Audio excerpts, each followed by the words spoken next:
What's up guys, this is Sean and today we're gonna check out Pacific Star in PJ. Let's go!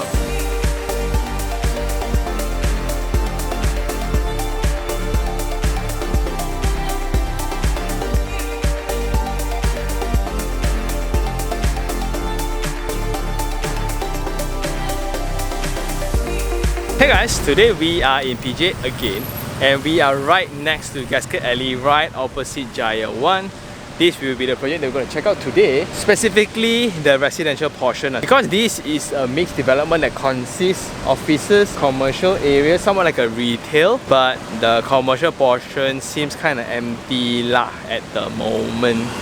So coming from the junction on the left, you will have Gasket Alley, which is a very cool place to hang out. Then you will have the Columbia Hospital, you will have Jaya 1. And across this local road, you come into the development. This will be the office tower, the Pacific Towers. Then there will be another small road inside the residential project. And walking into the project, the landscape treatments, the hardscapes are pretty cool. Roads is a one-way in. And this is still the office tower, the commercial area. But it seems empty right now. And this is the weird part about this location, where the entire surrounding are all industrial projects. But you're just seeing some apartments, some residential mushrooming around the area. But generally, the older PJ is all the government sector buildings, landed properties. Then you have all the kilang, all the industrial areas. But the new ones are all mixed developments and high rises like this. Turning right inside, I guess that will be the drop off as well as the entrance, which is placed behind for privacy purposes because the front there's an office component. But in the front, there will be a river here separating the industrial lots with this development. Unfortunately, standing next to it, right, there's actually some smell. But I guess if you're staying on top, it wouldn't matter. But something I will just point out first in terms of the massing. Because of the site being so narrow, also is a mixed component. The ground floor and the lower parts of the building are actually used as offices. So the only way to deck up the car park will be on top of them before the residential. So the facility deck and the residential towers and above, right, is actually very, very high up.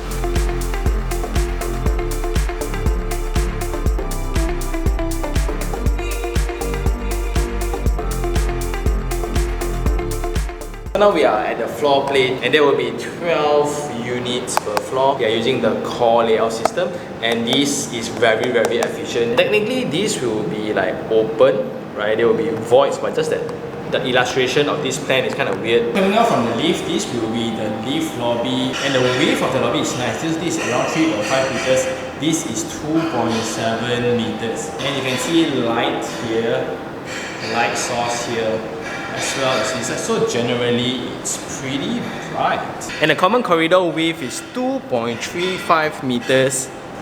Bright, right? Open ventilators. Just that I don't know whether when it rains, it will spill and flood everywhere or not. However, this is in contrast to the entire entrance experience from the ground floor, because residents will need to drive through the loading bay, drive through the drain. Well, it's the river lah, but I think it's a stormwater drain. Then you need to walk past all the mechanical elements in the building before you actually go up the unit. So that is not as pleasant. Then coming from the lift lobby, at the furthest end, this will be the refuse room.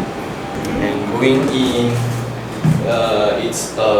well, that was supposed to be in here. And they are using a double wall system, so this is having a full height wall tiles. Kind of narrow, but still manageable lah. But this is when maintenance work also plays a very, very big part in the building's execution. So like let's say, just because the cleaner forget to put back in or whatsoever, then every resident starts throwing rubbish in here. The double door design that was supposed to isolate out smell wouldn't work anymore because people start throwing here. Well, there you go, and by doing that, I kind of experienced that there's a ramp here, which is nice. And the unit I'm going to check out today will be directly next to the lift lobby. So this unit wouldn't be my very first choice because of the privacy. So every time you come out from the unit, if there's any neighbors waiting, everyone has a clear view of what you're doing. So something to take note. Anyway, there will be a foyer here before going into the unit, and let's go.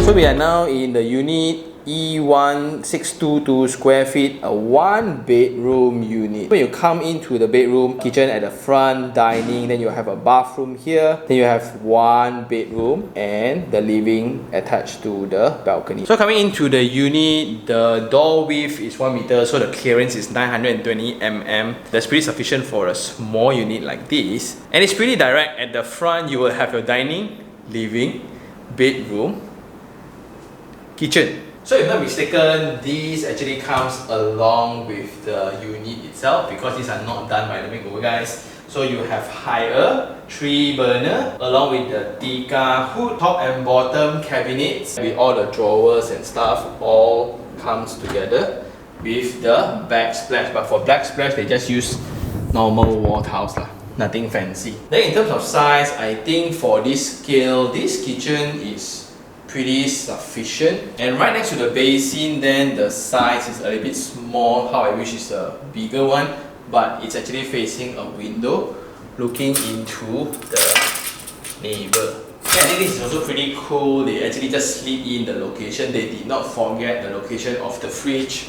After that, this will be the small yard space, where just nice you can fit in a washing machine, you can hang your clothes here, do some laundry, right?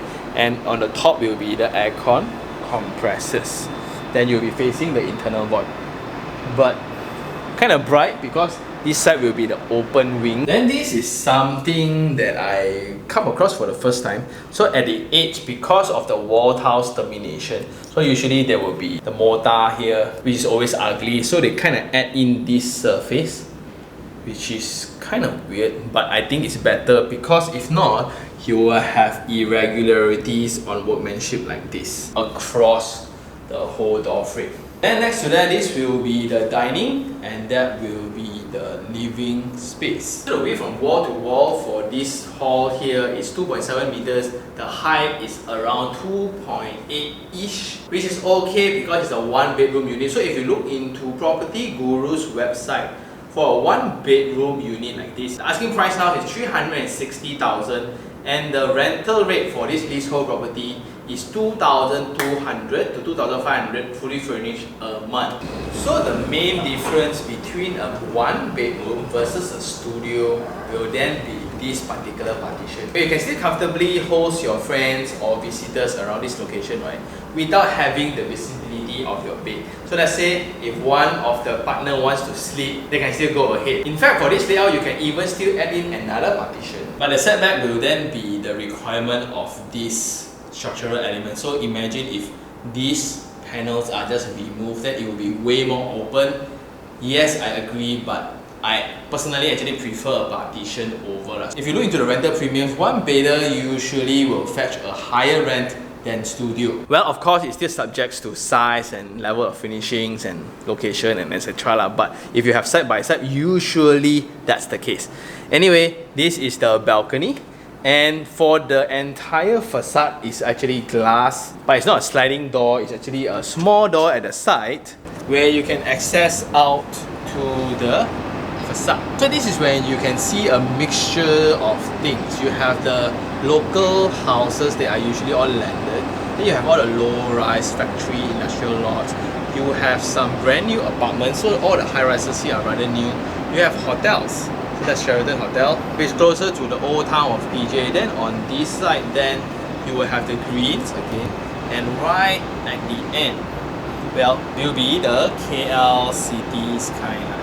And that's the main persona for this site. So you are pretty close to Bukit Gasing, you're pretty close to parks, you're pretty close to local amenities, the food, you're also pretty close to work, the city, and all those translates into the profile of people staying here. Well, for this, actually, I think it's more of an investment intent building where they target people who works around the town. So for the balcony width is around 800 mm. You have a glass handrail, so that kind of opens up the view. If not, it will be quite claustrophobic. Generally, that's going to be the noise level because it's all light industrial, not so much of heavy machinery stuff.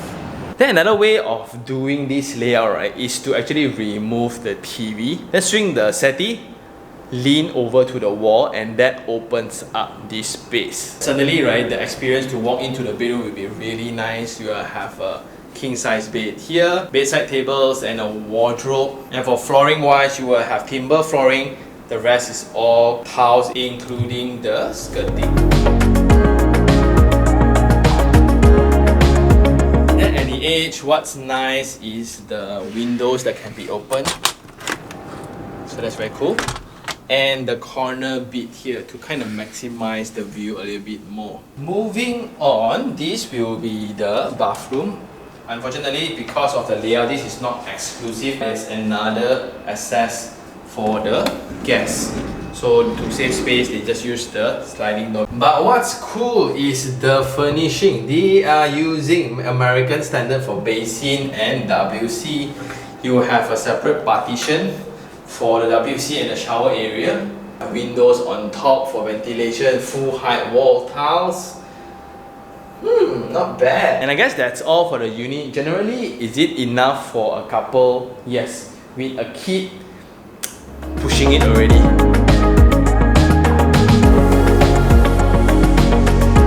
So we are now at the elevated car park and it's all cement screening. The clearance height is around 3 meters, so that's nice. And when you park across this facade, then you will have a lot of daylight. But if you park the one attached to the office building, then it will be rather dark. And one thing I like is when you come out from the lift lobby, at least this is a car park space, not directly into the road. But how I wish there's another transition space. If not this car, right, those who park here every day, people will be looking at your car. We are now at the facilities floor and this is the function room. This is then the open concept kind of gym integrated with the kids playground along with artificial turfings. Then next to that will be the barbecue pits, where it kind of makes sense lah. So you have this open area to host your family and friends, just that there are no furnitures. But what's weird is you will have a kitchen, but it's done in a way where externally or using fire rated doors is nowhere near the look of a kitchen.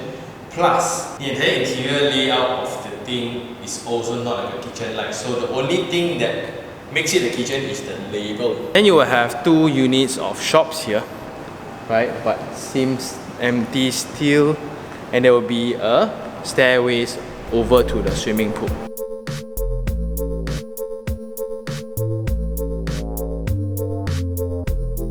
So in between blocks here, there's a swimming pool, a lap pool, an elevated one, and I think it's a 30 meters pool. But the fact that it's located in the center of all, it will become the topic of conversation when everybody just around the balcony lah, because it's really highly visible. Then what's weird is there's one swimming pool here along with a wading pool, and you have another one that is next to it. So there are 2 swimming pools. And next to the pool, this will be the gym, where I think it's the bare minimum. And the explanation for the different swimming pools will be in accordance with different blocks. So block D is actually sharing with block E on this swimming pool. The one in the bottom there will be block B swimming pool. So just when I thought that the density will be a problem, in total you will have 657 units of residents spread across different blocks. And you also match that with the amount of offices, the amount of retail. So far you look at occupancy, not many people move in yet lah, and the commercial part is also empty. And this is when you can see the developer is trying to save some money in terms of the structural elements, where they just make use with whatever arrangement from the car park and use that across the residential towers. So you end up with corridors so big and nice that leads to nowhere. Then as we are in Pacific Star, right, so this is the other block, and you see the corner units look somewhat like an office now. That's interesting because right at the bottom is actually the commercial areas, where it's supposed to be a retail, but looking at Jaya 1, I think it's sufficient already, so I don't know whether another commercial area would make sense. Then looking around the facilities deck, right, there are just a lot of empty spaces like this, but at the perimeter, I think this is the jogging path. But, this is the main differences between different high-rises. So how to be competitive, right, is to just provide the bare minimal as long as it's functional around the space. I think this is the demonstration of it. So even the compressors are just placed like that. Instead of just pulling it out a little bit to be placed here along the ceiling, they don't do it, they just hang like that. And imagine if you run. And coming out from the facilities deck, it's really that bare minimal investment oriented design where maintenance is just kept really low. People here is not staying here for the facilities. People are not going to try to get healthy here. They are just trying to be in proximity to their workplace. And something about the programming of buildings here. So they kind of included a retail, also some offices here, where technically it's supposed to work because you are in the center of a business hub, right? But apparently now it's still empty, unfortunately, and that will actually affect the residents itself. So imagine if this building or retail suddenly becomes very good, the rental of the residents will also increase because of its convenience. But now, luckily there's a Jaya 1 right in front, so the residents don't have to depend on the maturity of the commercial area to survive. Because the benefit here of this location is the walking distance to many things. And I guess that's all for this episode. It's now time for Sean's take 3 on 3. So the first 3 things I like, number 1 will be the location in several factors. First of all will be the connectivity, like we mentioned just now. This is seriously very close to the city, also to main commercial hubs. But the more attractive point to me will be the surrounding amenities and the matured population. So like now you want mall, got mall. You want retail, got retail. You want hospital, got hospital. University, got university. And besides driving, within walking distance, right in front you have Jaya 1, and it's just packed with shops and grocers and etc.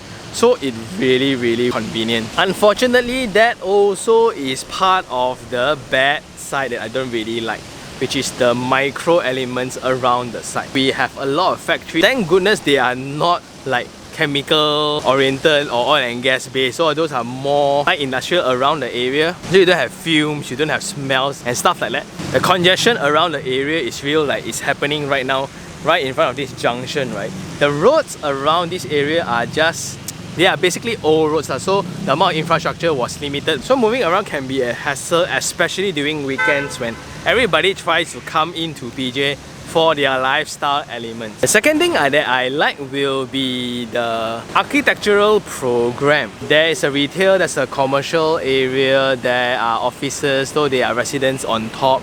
So technically, it's supposed to complement each other, where it's a integrated kind of living. People can work and live and play and drink and eat at the same area. But that's on program. Now if you look into the place, it's really empty. Some kichimel here and there, that's about it. So that will actually affect the impression of the project overall. This will only work because of the proximity to Jaya 1. That's about it. Without Jaya 1, right, if this is a standalone and the condition is actually like that, But that also proves no matter how much you design, no matter how much you foresee, that since this is a commercial hub, it wouldn't be that challenging to move people into the building, right? But it's not working. Starting from proposal to actual reality, that's always a gap. Then the last thing is kind of also the same element with good and bad, which is the architectural design approach.